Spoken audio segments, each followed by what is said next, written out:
मैं भारत को भारतीयता की मान्यता के आधार पर फिर से खड़ा करना चाहता हूं, उस काम में लगा हूं। अब तीसरी किस्सा बताता हूं कि चूंकि वहां ठंड बहुत है तो सब्जी नहीं बन सकती। सब्जी पकेगी कैसे? बॉइलिंग पॉइंट चाहिए ना, उबाल का तो बिंदु चाहिए। दाल को पकाना हो तो दाल नहीं पकेगी, सब्जी बनानी हो तो सब्जी नहीं पकेगी। तो वहां क्या होता है, सभी सब्जियां डिब्बे में बंद होके आती है और डिब्बे बंद सब्जियों को प्लेट में निकाल के वो खाते हैं। अब डिब्बा बंद सब्जी की विशेषता यह है कि उसमें नमक मिला के नहीं डाल सकते डिब्बे में, नहीं तो खराब हो जाती है, तो नमक ऊपर से मिलाना पड़ता है। तो यूरोप के सभी देशों में पिसा हुआ नमक खाने की ही परंपरा है, क्योंकि नमक को सब्जी प्लेट में रखने के बाद ही मिलाना पड़ता है। भारत में अब यही नकल हमने करना शुरू कर दिया। पिसा हुआ नमक हम सबके घर में आ गया, जो आज से 50 साल पहले किसी घर में नहीं होता था। हमारे यहां क्या है, कोई भी सब्जी हो, कोई भी दाल हो, उसका बॉइलिंग पॉइंट सामान्य रूप से उपलब्ध है, क्योंकि सूर्य उपलब्ध है। तो हम जब नमक डालेंगे तो सब्जी बनाते हुए डालेंगे या दाल बनाते हुए डालेंगे, और दाल और सब्जी में नमक वही अच्छा होता है जो डेले वाला होता है, क्रिस्टल वाला होता है। वो डाल के अगर आप सब्जी बनाएंगे तो तासीर है दूसरी, और ये जो पिसा हुआ नमक डालेंगे तो बिल्कुल तासीर बदल जाएगी। और ये छोटी छोटी बातें जैसे ही बदलना शुरू करती हैं तो फिर बीमारियां आपके शरीर में घर करना शुरू करती हैं। मैं आपको एक छोटी सी बात बताता हूं, जो पिसा हुआ नमक खाना आप शुरू कर दीजिए, अपने ही घर में एक एक्सपेरिमेंट कर लीजिए।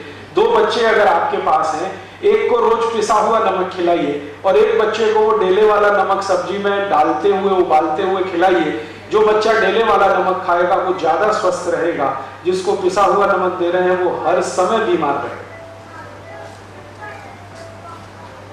कारण क्या है? आप पूछेंगे जी कारण क्या है? सब्जी को उबालते समय, दाल को उबालते समय जो नमक आपने डाला है, तो नमक भी उबल रहा है सब्जी के साथ, दाल के साथ। तो उसकी जो इंप्योरिटीज हैं, जो उसमें से शुद्धता नहीं है, अशुद्धता है, वो गर्म पानी के साथ कम होती जा रही है। और यहां पिसा हुआ नमक डाल दिया है तो सारी अशुद्धता के साथ गया है और आपको कुछ ना कुछ तकलीफ देने ही वाला है। और ये तकलीफ जानते हैं क्या आती है? आजकल ज्यादातर माताओं बहनों से मैं एक ही शिकायत सुनता हूं, ओ राजीव भाई हमको थायराइड की समस्या हो गई। ये थायराइड उन सभी को होने वाला है जो पिसा हुआ नमक खाएंगे। और थायराइड के दोनों ही हिस्से हैं, हाइपरथायराइडिज्म, हाइपोथायराइडिज्म, दोनों में हम फंसे हैं और हमारी करोड़ों माताओं बहनें फंसी हैं। उसका एक छोटा सा कारण है पिसा हुआ नमक। जितने दिन आप ये खाते रहेंगे, थायराइड से कभी भी बाहर निकल ही नहीं सकते, कितनी भी गोलियां खाएं, कितने भी इंजेक्शन लगाएं। लेकिन जैसे नमक बदल देंगे, बिना दवा के थायराइड ठीक हो जाएगा।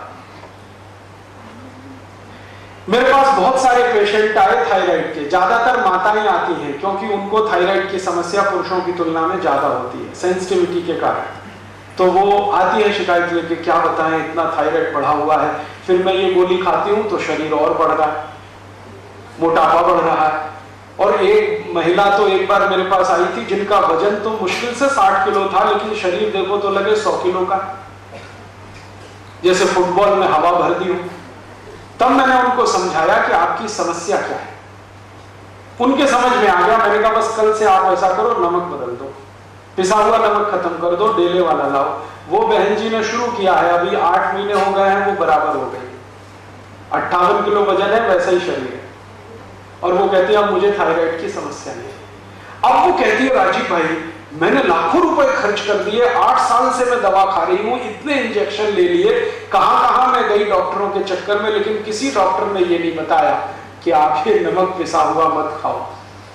मैंने कहा उन्होंने नहीं बताया, उसके पीछे कारण दूसरा है। कारण ये है कि अगर आप ठीक हो जाएंगी तो डॉक्टर का धंधा कैसे चले? तो वो तो नहीं चाहेगा कि आप ठीक हो, वो नहीं बताएगा। जानता वो भी है, जो मैं बता रहा हूं वो डॉक्टर भी जानता है, बताएगा नहीं। तो ऐसे छोटे छोटे से हमारे अपने जीवन में बिना सोचे समझे किए गए नकल के काम हमको इतनी बड़ी समस्याओं में फंसा देते हैं।